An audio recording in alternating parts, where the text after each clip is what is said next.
Bonjour. J'ai l'impression que mon nouveau fard à joues est bien présent. Bonjour, comment allez-vous? Je suis très contente de vous retrouver aujourd'hui pour une vidéo sur prendre soin de soi. C'est un sujet qui me tient particulièrement à cœur. Je sais que c'est un sujet dont on parle de plus en plus et personnellement j'aime beaucoup lire des choses sur ça parce que si il y a des choses qui nous paraissent évidentes de qu'est-ce qu'il faut faire pour prendre soin de soi, on se rend compte que dans notre quotidien, c'est pas si évident que ça. Parce que pour plein de raisons.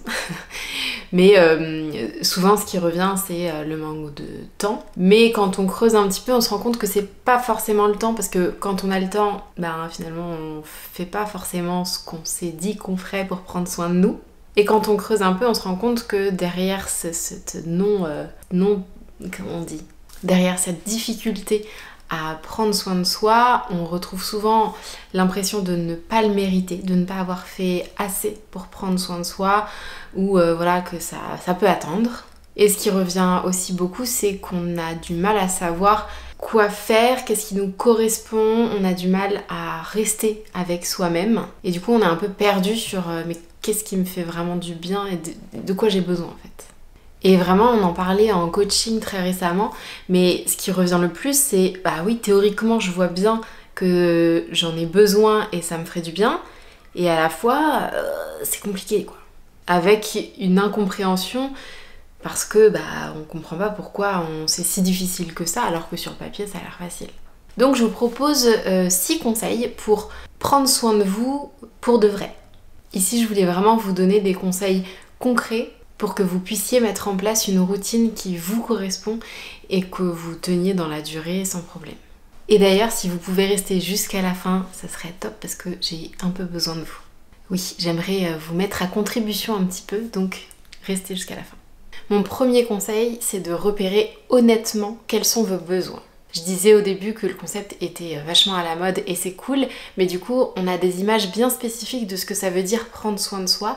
Voilà, on se projette dans une vidéo YouTube où la personne va être devant Netflix, va être dans son bain avec une bougie, va chiller. Et du coup quand on pense à prendre soin de soi, on pense forcément à ça. Sauf que toutes ces activités, elles doivent répondre à un besoin pour que vous ayez envie de les faire. Et ce besoin, il n'est pas forcément de se relaxer, de chiller. Ça peut être le cas, mais pas forcément. Typiquement, moi, c'est vraiment quelque chose que j'ai remarqué. Par exemple, le soir, souvent je me projette dans un truc où je vais regarder Netflix, je vais regarder une série. Et en fait, je me rends compte que c'est pas du tout de ça dont j'ai envie. Alors, souvent, j'ai envie de ça quand j'ai un truc bien précis en tête à regarder. Mais juste m'allonger et regarder ce qu'il y a sur Netflix et naviguer comme ça, je me rends compte que c'est pas de ça dont j'ai besoin. Soit je regarde quelque chose qui me fait vraiment plaisir, une série que j'adore, et là je vais kiffer, soit je prends pas de plaisir en fait. Et du coup je pense que derrière il y a un besoin de me détendre, de me relaxer, mais il y a aussi un besoin de me nourrir de quelque chose qui a de l'importance pour moi, émotionnellement, intellectuellement, mais voilà, j'ai besoin que ça m'apporte quelque chose. Et attention, je dis ça, mais ça n'a pas besoin d'être quelque chose de techniquement intéressant. Par exemple, la dernière fois, je regardais Soy Georgina. C'est une série docu, télé-réalité sur la femme de Cristiano Ronaldo. Soy Georgina Rodríguez, tengo 27 años y hace 5 años mi vida cambió. Et du coup, a priori, c'est pas intelligent particulièrement. Et pourtant, j'aime l'ambiance qui se dégage de cette femme. Je trouve que elle a un côté inspirant. Et donc, ça répond en quelque sorte à mon besoin d'être nourrie et mon besoin d'être inspirée. L'idée ici, c'est de voir quel besoin vous avez besoin de remplir. Quelle répétition. Pareil, là, un besoin qui est prédominant dans ma vie, c'est de dormir. Comme mon enfant se lève très tôt le matin, je sens que j'ai besoin de me coucher tôt, parce que sinon ça impacte toute ma journée, toute ma semaine, et c'est pas du tout agréable. Moi dans ma tête, je me disais, l'idéal ce serait que je me réveille 1 heure avant mon bébé, comme ça je me prépare. C'est pas possible, j'ai pas envie de me lever à 5h du mat. Et donc ce miracle morning, c'est impossible pour moi. Au contraire, je préfère dormir jusqu'à ce qu'il me réveille, mais par contre me coucher plus tôt. Et du coup là typiquement, voilà, mon besoin c'est davantage de dormir plutôt que de prendre du temps pour moi le matin. Je donne cet exemple parce que c'est un exemple qui revient souvent chez les mamans qui voudraient coller un peu à cette tendance du miracle morning, d'être un peu productif le matin, et qui en fait ont clairement besoin de dormir. Et sauf que voilà, c'est moins sexy. Du coup, on a tendance à le mettre de côté, alors qu'en fait, ça a même sûrement un impact ensuite sur notre productivité de la journée. Et au contraire, il y a des personnes qui vont avoir tendance à s'imaginer que leur besoin, c'est se détendre, se relaxer, dormir, alors qu'en réalité, leur besoin, ça va être de se dépasser, d'apprendre des nouvelles choses. En fait, prendre soin de soi, ça ne veut pas forcément être synonyme de relaxation et de détente. Donc voilà, le premier conseil, c'est de repérer quels sont honnêtement vos besoins à vous aujourd'hui. Mon deuxième conseil, c'est de créer des menus déroulants pour chaque type de besoin. C'est un conseil que j'avais vu dans une vidéo et j'avais trouvé ça génial comme concept. En gros, l'idée, c'est de se construire un espèce de référentiel qui nous correspond en tout point et qui est super flexible. En gros, vous prenez chaque besoin que vous avez défini, donc grâce au premier conseil, et vous mettez en dessous toutes les activités qui pourraient répondre à ce besoin. Parce qu'aujourd'hui, souvent, on va vous dire de faire une routine et du coup de mettre dans son planning, j'ai besoin... on va même pas parler des besoins, en général, on va dire, voilà, mets dans ta routine la méditation. Ok, très bien, mais déjà, en fait, à quel besoin répond la méditation ? Passer du temps avec moi-même sans distraction. Ok, donc déjà, j'ai ciblé mon besoin. Mais en revanche, est-ce que faire de la méditation tous les jours, ça me correspond ? Peut-être que oui, mais peut-être qu'il y a des moments où je sens que j'ai pas la tête à ça, je sens que j'ai du mal à m'y mettre, et dans ces moments-là, c'est un peu tout ou rien, soit je réussis pas. Et là, l'idée, c'est de mettre plusieurs activités qui répondent à son besoin. Si vous avez identifié que prendre du temps seul avec vous-même sans distraction, c'est important pour vous, vous pouvez inscrire comme activité la méditation, mais vous pouvez aussi mettre écrire dans un journal, ou alors aller me balader dehors sans distraction, m'allonger sur mon lit et juste être dans mes pensées, aller prendre un café sans rien faire et regarder les gens autour de moi. Voilà, il y a plein d'activités qu'on peut trouver qui répondent à ce besoin-là. Et du coup, chaque jour, vous avez votre référentiel d'activités dans lesquelles vous pouvez piocher et prendre celle qui vous parlera le plus à ce moment-là. J'ai vraiment bien aimé comme concept, parce que le problème aujourd'hui, c'est que si on dit je fais de la méditation chaque jour et qu'on la fait pas, et qu'on a la flemme de le faire, qu'on n'a pas du tout envie de faire ça, en fait on va prendre notre téléphone et on va scroller sur Insta en se disant faudrait que je fasse méditation, peut-être qu'en fait c'est là aujourd'hui ça te correspond pas et c'est ok. En revanche, il y a peut-être une autre activité qui va répondre à ton besoin de passer du temps avec toi, qui va plus te correspondre. Donc voilà, ça permet plus de flexibilité et c'est vraiment personnalisé en fonction de vous. Donc voilà, tout est bon à prendre dans ce conseil. Mon troisième conseil, c'est de déterminer les contours, les conditions pour que cette habitude que tu as envie de mettre en place pour prendre soin de toi, elle te paraisse faisable, accessible. En gros, pour que tu prennes du plaisir à faire cette activité. Parce que clairement, sinon, c'est mort d'avance. En gros, s'il y a des activités que tu constates te font du bien, genre par exemple faire une séance de sport, je constate que ça me fait du bien, que je me sens, que ça me donne de l'énergie à chaque fois, mais je sais pas, j'arrive pas à prendre du plaisir, ou alors faire le ménage, je sens que quand c'est propre chez moi, ça me fait du bien et je sens que j'ai l'esprit plus clair, mais à la fois c'est pas du tout une activité qui me tente. L'idée c'est de voir comment qu'est-ce qu'on peut faire, quelles conditions on peut mettre pour que tu prennes du plaisir à faire cette activité. Pour le sport, typiquement, on va commencer par la base, c'est-à-dire choisir un sport qui nous plaît, dans lequel soit on apprend quelque chose, soit on fait travailler des muscles ou des choses qu'on apprécie chez nous. Par exemple, moi je sais qu'à un moment donné, la souplesse c'est quelque chose qui m'attirait beaucoup, donc je faisais pas mal de séances de stretching et du coup j'étais contente de faire mes séances. Ça peut être des objectifs de performance, ça peut être d'autres manières aussi. Par exemple, je sais qu'à un moment donné, moi j'écoutais beaucoup de podcasts pendant mon sport. Je trouvais que ça s'alliait très très bien parce que les podcasts globalement dans mon quotidien, j'ai du mal à me poser et juste écouter un podcast. Et par contre, pendant ma séance de sport, alors ça dépend quel type de sport, mais aller courir, écouter un podcast, je trouve que ça se fait très très bien, même quand je fais du renforcement musculaire. Et du coup, c'est vraiment pour moi allier l'utile à l'agréable, c'est-à-dire que le sport, j'aime bien, mais ça peut paraître long, tu vois, si tu fais une séance de 30 minutes. Écouter un podcast en même temps, je trouve que ça allie, j'allais dire l'utile à l'agréable, mais même l'agréable à l'agréable. En tout cas, personnellement, je trouvais que ça me donnait encore plus envie de faire ma séance. Ça peut aussi être quand on décide d'aller marcher régulièrement. Si votre besoin c'est de davantage rester avec vous-même, vous pouvez par exemple vous dire je vais marcher juste 5 minutes, juste le temps de sortir, de prendre l'air. Après, libre à vous de faire 5 minutes ou plus. Mais même si vous faites 5 minutes, c'est très très bien. Et du coup, cette contrainte de temps, elle vous permet de vous dire c'est 5 minutes, au pire je reviens dans 5 minutes et comme ça j'aurai pris du temps pour moi et je suis à peu près sûre que ça va me faire du bien et je sais que ça va pas me prendre de temps, donc même si je suis stressée parce que j'ai plein d'autres choses à faire dans ma journée, j'arrive à le caler dans ma journée. Pareil pour la méditation, ça c'est souvent un frein et souvent on me dit non mais moi en fait la méditation faudrait que je me mette 1 minute. Mettez 1 minute, honnêtement mettez 1 minute. En fait ça vous donne l'occasion de passer du temps avec vous-même, même si c'est 1 minute. Parce que c'est vraiment pas rare les journées où on passe absolument 0 temps juste connecté à soi. Donc voilà, ça peut être une idée. Et typiquement, moi, aller dehors marcher, c'est quelque chose que j'essaye de mettre en place au quotidien. Clairement, je vais pas marcher tous les jours, mais je sens que j'en ai besoin parce que sinon je reste chez moi toute la journée, assise. Et je sais pas, je me sens plus humaine quand je sors dehors et que je vais me balader.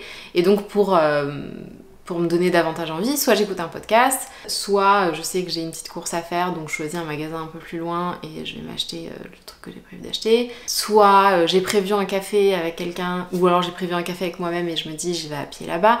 Bref, l'idée c'est de se trouver des petites motivations comme ça qui vous permettent de prendre du plaisir à faire cette activité. Un autre conseil qui me paraît important, très important même, c'est de ne pas culpabiliser. Le but ici, c'est de prendre soin de soi. Okay ? Donc il ne faut pas perdre de vue cet objectif-là. Si vous créez des nouvelles activités à intégrer dans votre quotidien et que ne pas faire ces activités vous fait culpabiliser, ça n'a pas de sens. On n'est pas dans une recherche de perfection, de routine quotidienne où on doit cocher des cases. L'idée c'est plutôt d'être dans un état d'esprit de ok, en fait j'ai envie de me mettre davantage au centre et de penser à moi, quels sont mes besoins, comment je fais pour y penser un peu plus et répondre davantage à mes besoins. Et mon besoin, ce n'est sûrement pas de culpabiliser. Alors attention, quand je dis ça, c'est typiquement cette histoire d'oignon où on va culpabiliser ensuite de culpabiliser, tu vois, où on rajoute des couches sur couches. Et d'ailleurs, si vous faites ça, je pense que c'est intéressant à observer. Et c'est ce que je dis à chaque fois dans mes coachings. Le but, c'est pas de cocher des cases ni de réussir à faire ce qu'on s'était dit de faire. Le but de ça, pour moi, c'est d'observer, de regarder, de noter ce qui se passe. Ah tiens, je voulais méditer, j'ai pas médité. Ok, c'est de l'information. Il n'y a pas de morale derrière le fait d'avoir médité ou de pas méditer. C'est pas parce que vous avez médité que vous êtes une meilleure personne. C'est pas parce que vous n'avez pas médité que vous êtes une moins bonne personne. Vous êtes exactement la même personne. Ça n'a absolument pas changé que vous ayez médité ou non, que vous ayez été marcher ou non. Ça ne change absolument pas la valeur de votre personne. En revanche, ça donne des informations sur qu'est-ce que vous vous sentez capable de faire aujourd'hui. Peut-être qu'il y a des choses qui bloquent, peut-être qu'il y a des choses qui sont trop difficiles pour vous aujourd'hui, même si ça paraît facile, et c'est ok. C'est juste des informations qui sont intéressantes à prendre en compte, mais qui sont neutres et qui ne remettent pas du tout en cause la valeur de votre personne. Absolument rien de ce que j'ai dit ici vous fait être un meilleur être humain ou un moins bon être humain. Mon 5e conseil, c'est de voir quelle énergie vous voulez utiliser pour répondre à vos besoins. Je m'explique. Aujourd'hui, j'ai l'impression que les 2 énergies qu'on utilise, c'est soit ça me fait plaisir, soit c'est une obligation et quand on veut, on peut quoi.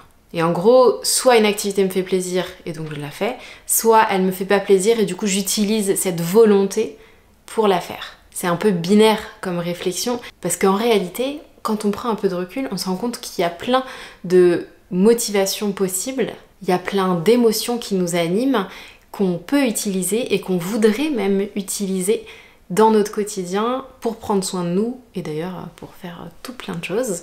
Par exemple, ça peut être utiliser le courage, utiliser l'amour. Je vous parlais du courage dans ma dernière vidéo où c'est une notion que j'avais appris à appréhender là ces derniers mois et je sens que c'est une émotion qui me booste et qui me pousse à me dépasser et qui m'aide à créer une relation encore plus forte entre moi et moi-même. C'est un peu comme si ça me permettait de définir davantage les limites de qui j'étais en regardant davantage dans ce courage que j'ai ou que je n'ai pas. Là encore, il n'y a pas du tout de morale derrière. Mais voilà, j'ai cette curiosité d'explorer cette notion de courage, cet aspect courageux de moi que j'utilise dans mon quotidien. Ça peut être donc l'amour, ça peut être l'envie d'aventure, d'expérience, et du coup d'explorer cette aventurière qui est en moi pour aller créer cette expérience, pour répondre à ce besoin par exemple de connexion et du coup d'aller vers des gens. J'aime beaucoup ce conseil parce que d'une, ça nous permet de sortir de cet aspect black and white, un peu binaire, complètement binaire, de soit ça me plaît, soit ça me plaît pas et je dois faire appel à ma volonté. Et je trouve que c'est beaucoup trop réducteur pour expliquer notre fonctionnement. Et la deuxième raison pour laquelle j'aime beaucoup ce conseil, c'est que ça nous permet d'explorer notre personne, d'explorer les différentes facettes de qui on est et d'aller creuser des choses avec curiosité, sans jugement, creuser des aspects qu'on ne connaît pas forcément de nous-mêmes. Et donc on va un peu à l'inconnu, mais c'est très réjouissant d'apprendre à se connaître de cette façon. Et vraiment, je trouve que ça permet de répondre à nos besoins d'une manière assez nouvelle. En tout cas, moi, c'est vraiment quelque chose que j'ai découvert encore une fois il y a quelques mois. Et mon dernier conseil, c'est de trouver un binôme. En gros, quelqu'un en qui vous avez confiance. Et l'idée, c'est de se créer des petits rendez-vous physiques ou au téléphone ou même par message, peu importe, pour créer cette impulsion de prendre soin de soi, de la maintenir au fur et à mesure des semaines. Et évidemment, l'idée c'est que vous puissiez être capable de prendre soin de vous de manière autonome. Mais je pense que c'est important de se rappeler que en fait, quand c'est quelque chose que vous n'avez jamais fait de votre vie, aujourd'hui c'est normal que ce soit difficile pour vous, surtout quand vous avez l'impression de ne pas forcément le mériter. Et dans ces situations, la présence et l'encouragement de la part de quelqu'un de confiance, ça peut vraiment vous aider à vous mettre davantage au centre parce que la personne en face aura des mots beaucoup plus convaincants que vous, beaucoup plus doux, beaucoup plus encourageants. Mais l'idée c'est que les mots de cette personne vous encouragent au quotidien et vous poussent à vous mettre au centre et à prendre soin de vous. Mais vous verrez qu'au fur et à mesure, les mots de cette personne vous permettront d'employer petit à petit vous-même ces mots-là pour vous. Je parlais de compassion dans ma dernière vidéo et c'est un peu la même idée.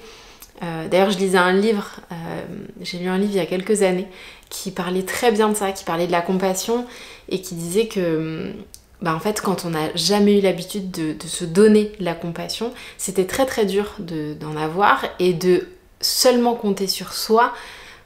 C'était un peu fou, surtout qu'on était entouré par des gens qui avaient cette compassion pour nous, que ce soit des gens qu'on connaît, donc des gens très proches, ou des gens moins proches, par exemple au travail, ou alors via un thérapeute. On est entouré par des personnes qui ont de la compassion envers nous-mêmes, et c'est vraiment une bonne idée de s'en servir, parce que c'est cette compassion, laisser de la place à cette compassion, ça nous permet de nous imprégner petit à petit pour qu'ensuite on soit capable de l'avoir envers soi-même. Donc voilà, c'était mon dernier conseil. J'espère que ces 6 conseils sauront concrètement vous aider à davantage mettre en place des choses pour prendre soin de vous en fonction de là où vous êtes aujourd'hui, en fonction de ce que vous vous sentez capable de faire. Et je vous disais au début de la vidéo que j'avais besoin de vous, and this is your time. En gros, mon 7e conseil, ce serait vous rappeler pourquoi c'est important pour vous de prendre soin de vous. Et ce conseil, en fait, je pense qu'il prendrait toute une vidéo.